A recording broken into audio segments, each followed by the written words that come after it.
दो दो क्लासेस करेंगे एक एक दिन में लाइव क्लासेस, ताकि मैथ एग्जाम से पहले खत्म हो जाए। ठीक है, अभी देखो ए जो है एक काम को 12 दिन में और बी जो है 24 दिन में खत्म कर सकता है। ठीक है ना, ए अकेले काम को करेगा तो वो 12 दिन में कर पाएगा पूरा काम को। बी अगर उसी वर्क को करने बैठता है तो 24 डेज के अंदर कंप्लीट कर लेता है, लेकिन कंडीशन कुछ और है। बोल रहा है यदि वे 4 दिनों के लिए साथ में मिलकर काम करते हैं तो बताओ कितना काम बाकी रह गया है। मतलब ए और बी 4 दिन काम मिलकर करते हैं, बाकी फिर छोड़ देते हैं। तो 4 दिन में जितना खत्म हुआ तो ठीक है, लेकिन कितना और बाकी रह गया वो बताना। तो बहुत सिंपल है, ध्यान से समझो, बहुत सिंपल है, आसानी से बनाओगे, ध्यान से समझो। ए और बी दोनों मिल के काम करेंगे 4 दिन तक, ठीक है, लेकिन उनको पहले ये निकालो कि ए और बी अगर मिल के काम करते तो पूरा कितने दिन में खत्म कर लेते। तो 12 दिन इंटू 24 दिन, अगर हम पूरा काम खत्म करवाने के लिए, तो यही फॉर्मूला था ना, a into b by a plus b. तो 12 प्लस में 24, तो देखो कितने दिन में खत्म कर लेते गाइस। तो ये 12 24 क्या हो जाएगा, 36 हो जाएगा नीचे में। तो 12 को 3 से कटाओ और 3 8, मतलब 8 डेज के अंदर वो दोनों मिलके काम को खत्म कर लेते अगर पूरा काम करते तब। लेकिन क्या हुआ, वो पूरा काम नहीं कर रहे, सिर्फ 4 दिन कर रहे हैं। तो वो 8 दिन के अंदर काम खत्म कर सकते थे, और लेकिन 4 दिन ही काम किया, तो 4/8 डेज करेंगे। ठीक है ना, मतलब 1/2। तो उस उन्होंने कितना काम किया, आधा काम किया। ठीक है, बाकी कितना है, पूरा काम कितना, मैंने बोला था आपको एक काम होता है तो एक काम में 1/2 घटा दो, अभी कितना बाकी है, 1/2 बाकी भी है। वही बात हुआ, उसने आधा काम खत्म कर लिया और अभी आधा बाकी है। ठीक है, तो 1/2 काम बाकी है।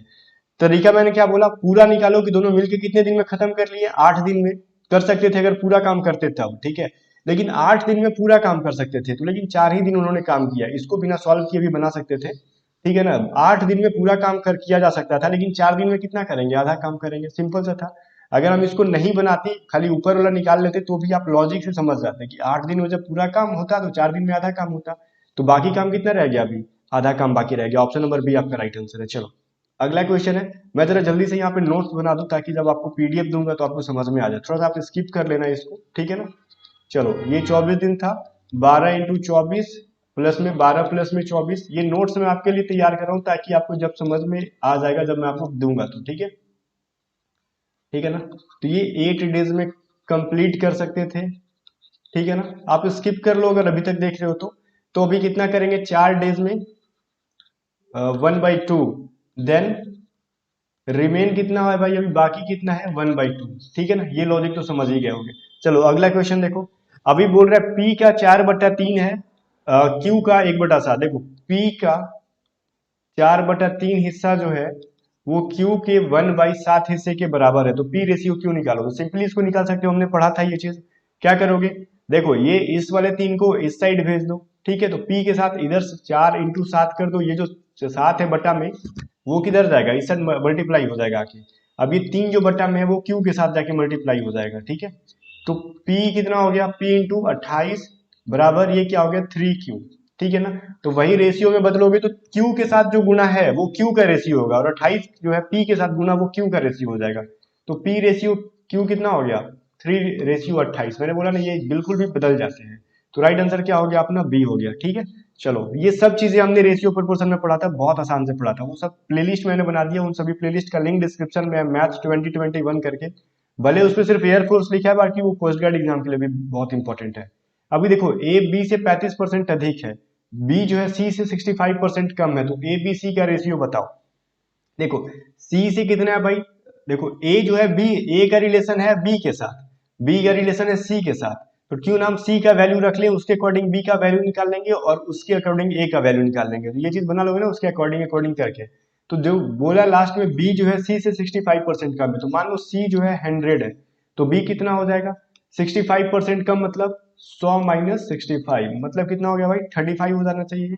तो बी का वैल्यू हो गया 35। तो ए कितना हो जाएगा, ए बोला है बी से 35% अधिक है, तो बी का वैल्यू 35 और इसमें 35% जोड़ दो, तो 135/100, यही हो जाएगा ना। ए का वैल्यू आपका इतना आ गया। तो इसको जब हम लोग कटा लेंगे तो ये कितना हो जाएगा, 135 बटा में इतना। ठीक है ना, तो ठीक है भाई, तो 135 हो जाएगा। अब ये हो जाएगा 5 दूनी 10, 5 सत्ते 35। ठीक है ना, 5 × 20, ये हो गया 5 दूनी 10, 5 सत्ते 35। अब इनको हमको मल्टीप्लाई कर लेना है, 189/4। तो ए बी सी का रेशियो क्या हो जाएगा, अब निकालो। अब इसको देखो पॉइंट में बदल सकते हो, 4.725 हो जाएगा। तो ए रेशियो, बी रेशियो, सी क्या हो गया, 47.25 रेशियो 35 रेशियो 100। अब ऑप्शन नंबर ए जरा देखो, ये पॉइंट में ही बदल के दिया है। ऑप्शन नंबर ए में देखो तो आ गया ना आपका आंसर। ठीक है, चलो अगला क्वेश्चन है, बहुत ही आसान तरीका था, थोड़ा सा कैलकुलेशन था। बोल रहा है मान लो, ये बोल रहा है मान ले, तू मान ले भाई, मैं नहीं मानूंगा, ठीक है ना। चलो तुम भी बोलना कि तुम मान लो, आप लोगों को क्या करना है, आप लोग मान लो, मैं आपको रिस्पेक्ट से बोल रहा हूँ। ठीक है, कि n सबसे बड़ी संख्या है जिसमें 1305, ठीक है ना। फिर बोल रहे हैं 4665 और 6905 को अगर हम विभाजित करते हैं तो प्रत्येक मामले में एक ही शेष प्राप्त होगा। तो n में अंकों की संख्या क्या है, सबसे पहले ना इसमें आप n का वैल्यू निकालो, और n में मान लो 245 आता है तो n के सभी अंकों को जोड़ दो, मान लो ऐसे आता है तब। ठीक है, तो n का वैल्यू कैसे निकालेंगे, जब भी हमने पढ़ा था एलसीएम एचसीएफ चैप्टर में, एलसीएम एचसीएफ याद होगा तो ठीक है, नहीं याद है तो मैं आपको रिकैप करवा दे रहा हूँ। एलसीएम एचसीएफ में क्या पढ़ा था, जब भी बोलेगा ना कि n सबसे बड़ी संख्या और जब भी शेष एक ही शेष प्राप्त होगा हर मामला में, तो क्या करना था, हमने फॉर्मूला पढ़ा था क्या, b माइनस ए, ठीक है, c माइनस बी, और क्या पढ़ा था, c माइनस ए, ये फॉर्मूला पढ़ा था हमने। तो हमको b माइनस ए करना है। ये b है अपना 4665 माइनस ए है 3300, सॉरी 1305, c माइनस बी करो 6905 माइनस बी अपना 4665, और c माइनस ए क्या हो जाएगा आपका, सी है आपका 6905 माइनस ए है आपका 1000, एक मिनट रुक जाओ, 1000 क्या था भाई वो, मैं उसको जरा इरेज कर दूं। ये अपना ए का वैल्यू था 1305। ठीक है, अब इन तीनों को निकालो, जो वैल्यू आएगा सबसे बड़ा संख्या बोला तो उसका एचसीएफ निकाल लो, ठीक है, तो वही आंसर होगा। और एचसीएफ में जो वैल्यू आता है सबको जोड़ दो, तो इसको जब माइनस कराएंगे हम लोग तो कितना वैल्यू आ जाएगा, बताओ, 5 में से 5 गया 0। बाय द वे मैंने तो सारा माइनस करके रख लिया है, ठीक है, पहले से, ताकि बहुत ज्यादा टाइम मत लगे। ये हो गया पहला, दूसरा हो गया 2240, तीसरा हो गया 5600। ठीक है, आई होप के डिजिट सारे सही होंगे, ठीक है ना, 6905, 1305, ठीक है। तो ये सब चीजें, तो अब इन सभी का एचसीएफ निकालो, हम एचसीएफ निकाल लेते हैं तीनों संख्याओं का, इन तीनों का, 3360, 2240, 5600, ठीक है। तो ये कितना इसका एचसीएफ आ जाएगा। आप एचसीएफ निकालने का काम मैं आप पे छोड़ रहा हूँ, मैंने पढ़ा दिया है, तो 1120 आएगा। अब 1120 भी जो संख्या, ये n का वैल्यू आ गया, सबको जोड़ दो, क्या आ गया, 4 आ गया, तो राइट आंसर 4 हो गया। ठीक है ना, ये थोड़ा सा डिफिकल्ट लेवल का हो गया, बट एग्जाम में पूछ सकता है कोई, मतलब दो राय नहीं है कि नहीं पूछेगा, पूछ सकता है, ठीक है, क्योंकि ये 10th लेवल का ही क्वेश्चन है। ठीक है ना, एक चीज समझो यहाँ पे, ये एचसीएफ निकालने के पूछ रहा था, एचसीएफ मतलब ये n का वैल्यू हमने निकाल दिया जो क्वेश्चन में था, अब वही n के अंदर जो जो डिजिट थे सबको जोड़ना था, जोड़ लिया हम लोगों ने, ये आपका आंसर है। ओके, ये सभी चीजें हमने एलसीएम एचसीएफ चैप्टर में पढ़ा था। क्वेश्चन नंबर 5 है, एक विक्रेता के पास 1000 किलो गेहूं है, ठीक है, जिसमें से वह एक हिस्सा को 8% लाभ पर बेच देता है और बाकी जो है 18% लाभ पर बेच देता है। ठीक है, तो पूरे लेन देन में 40% लाभ गेहूं, मतलब लाभ हुआ, तो गेहूं की जो बोल रहा है कितनी मात्रा को 18% लाभ पे बेचा गया, समझो यहाँ पे। अभी बोलोगे प्रॉफिट लॉस तो स्टार्टिंग की हो, तो उसका क्वेश्चन कैसे दे रहे हो, तो इसको हम प्रॉफिट लॉस के मेथड से बनाएंगे नहीं। मैंने आपको मिक्सचर एलिगेशन चैप्टर पढ़ाया, जब मैं मिक्सचर पढ़ा रहा था एलिगेशन, तो बोल रहे थे ये तो सिलेबस में नहीं है। देखो वो सिलेबस नहीं है, बस उसके पैटर्न पे हम ये चीज बना लेंगे। देखो 1000 क्या है भाई, 1000 केजी अपना गेहूं में, ठीक है ना, वेट कितना है समझो यहाँ पे 1000। अब बोल रहा है इसको दो भाग में अलग अलग बेचता है, पहला 8%, दूसरा क्या 18%।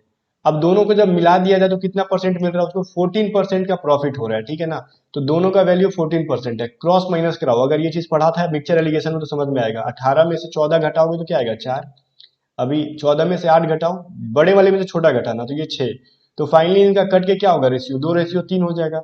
तो अब 18% पे कितना लाभ हुआ, तो 18 के लिए वैल्यू 3 है, तो क्या करोगे, 3/2 + 3 इंटू टोटल गेहूं कितना था 1000 केजी, ठीक है, तो 3/5 इंटू 1000, तो ये क्या हो गया 5 दूनी 200, ये 600 केजी, तो 18% पे 600 केजी, राइट आंसर क्या हो गया सी। तो ये सब चीजें हमने मिक्सचर एलिगेशन चैप्टर में पढ़ा था कि किस तरीके से निकालना था।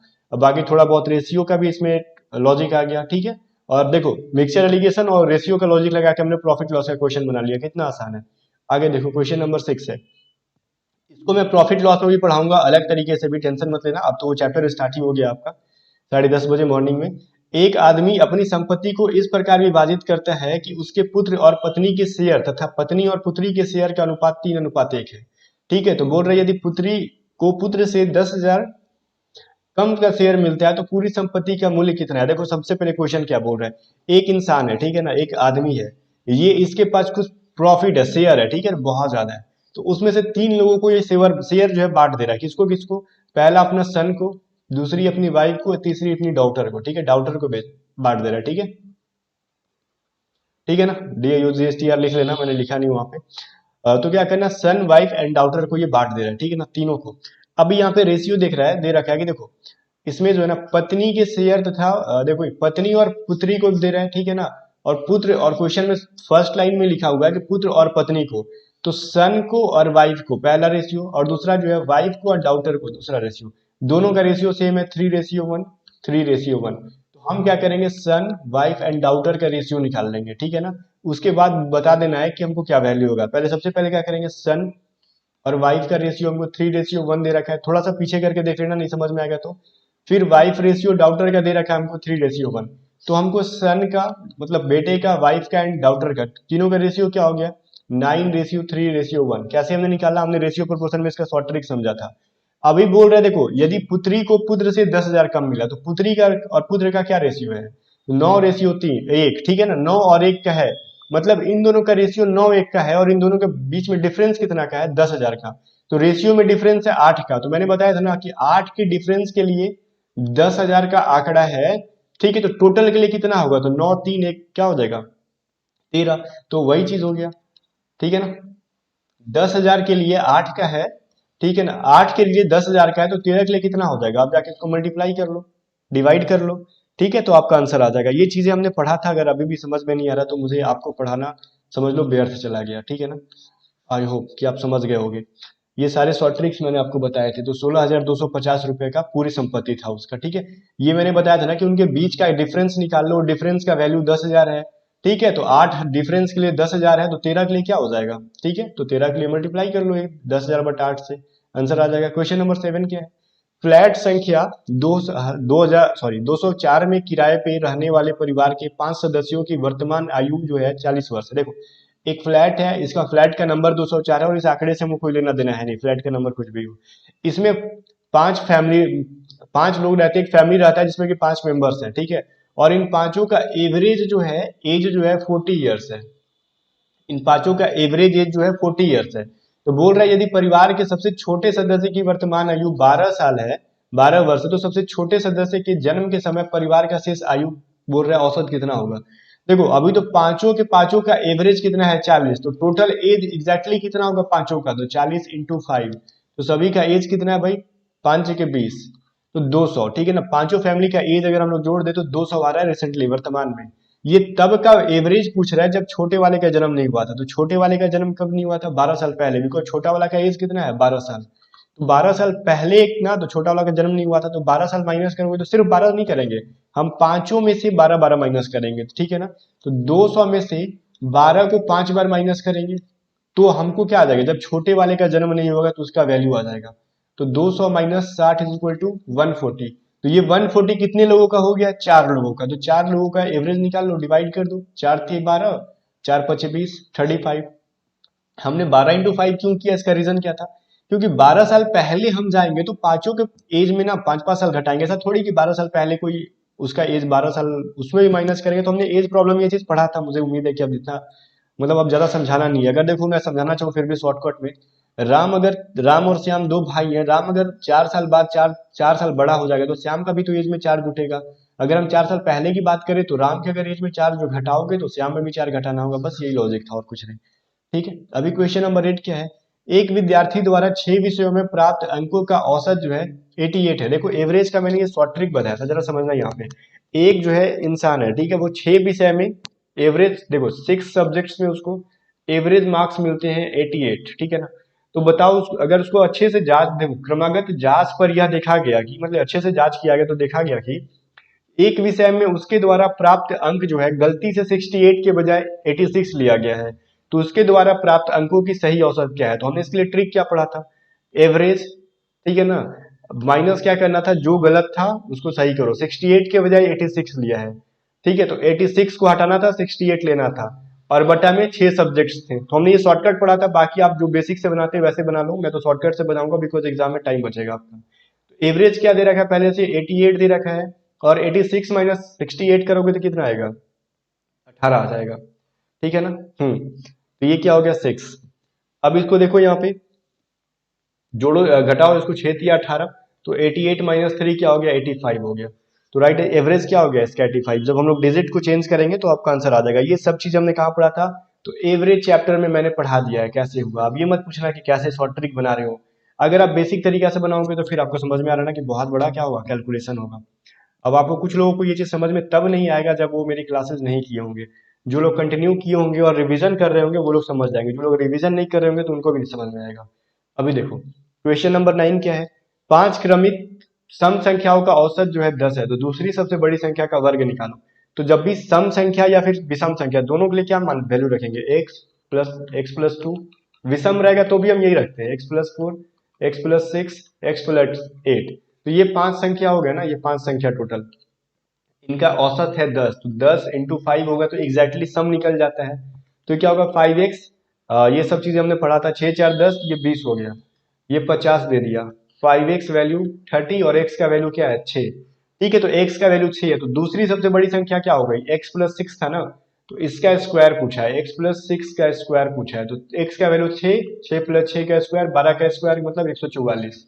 राइट आंसर क्या हो गया 144। अब पूछोगे ये सब कैसे मान ले रहे हो, तो ये सब चीजें हमने क्लासेस में पढ़े थे, वो क्लासेस जाके देखो, प्लेलिस्ट का लिंक डिस्क्रिप्शन में है, मैथ 2021 करके एक प्लेलिस्ट है, वो सभी चीजें जाके देखो तब समझ में आएगा कैसे। अगर ये सब चीजें आपसे नहीं बन रहा है तो फिर सोच लो, एक चीज दिमाग में बैठा लो कि आप अभी और बच्चों की अपेक्षा बहुत पीछे हो, इतना समझ लो। आप कंपटीशन के लायक हो, ठीक है, ये नहीं बोलूंगा कि आप नहीं हो, लेकिन बहुत पीछे हो। थोड़ा सा मेहनत आपको ये करना होगा, थोड़ा सा ज्यादा करोगे तो आप सबको क्या कर सकते हैं, सबके बराबरी में आ सकते हो। बहुत इजी लेवल का क्वेश्चन है गाइस। अभी देखो अगला क्वेश्चन है, यदि किसी मंदिर में एक सप्ताह में औसतन 75 फल चढ़ाए जाते हैं, ठीक है, एक सप्ताह में कितना दिन होता है, 7 दिन। 7 दिन में एवरेज जो है 75 फल चढ़ाए जाता है, तो एग्जैक्टली सम कितना होगा उसका, 75 इंटू 7, तो कितना हो जाएगा इसका वैल्यू, 7 पचे 35, 7 सत्ते 49, 50 कौन 52, मतलब इसका वैल्यू अगर 525 होना चाहिए, ठीक है ना, क्योंकि इसका जब हम लोग निकालेंगे तो 525 फल एक सप्ताह में चढ़ाया जाता है। बोल रहा है मंगलवार को छोड़कर शेष 6 दिनों में 72 फल चढ़ाए जाते हैं, एवरेज 72। तो 6 दिन का एवरेज जो है हमको 72 दे रखा है, तो सम कितना हो जाएगा 72 इंटू 6। ये क्या हो गया भाई 72 इंटू 6, ठीक है। तो 6 दूनी 12, 7 6 42, 1 43, 432। ठीक है, तो बोल रहा है कि मंगलवार को कितना होगा, देखो 7 दिन का 525 और 6 दिन का 432, तो एक जो दिन बच गया वो मंगलवार बच गया, तो 525 में 432 घटा लो, क्या आ जाएगा 93। तो आपका मंगलवार को 93 फल चढ़ाए जाते थे। आई होप कि चीज क्लियर हो गया होगा, हमने एवरेज चैप्टर में पढ़ा था। सो गाइज आई होप कि 10 में से एटलीस्ट आपने 7 से 8 नंबर यहाँ पे लिए होंगे। अगर 7 से 8 नंबर से कम आता है आपका यहाँ पे, तो आपकी तैयारी अच्छी नहीं चल रही है। मैं यहाँ पे डिक्लेयर कर रहा हूँ कि आपकी तैयारी अच्छी नहीं चल रही है, या फिर आपने रिवीजन नहीं कर रहे हो। रिवीजन करो, 10 में से 10 लाओगे, आगे जाके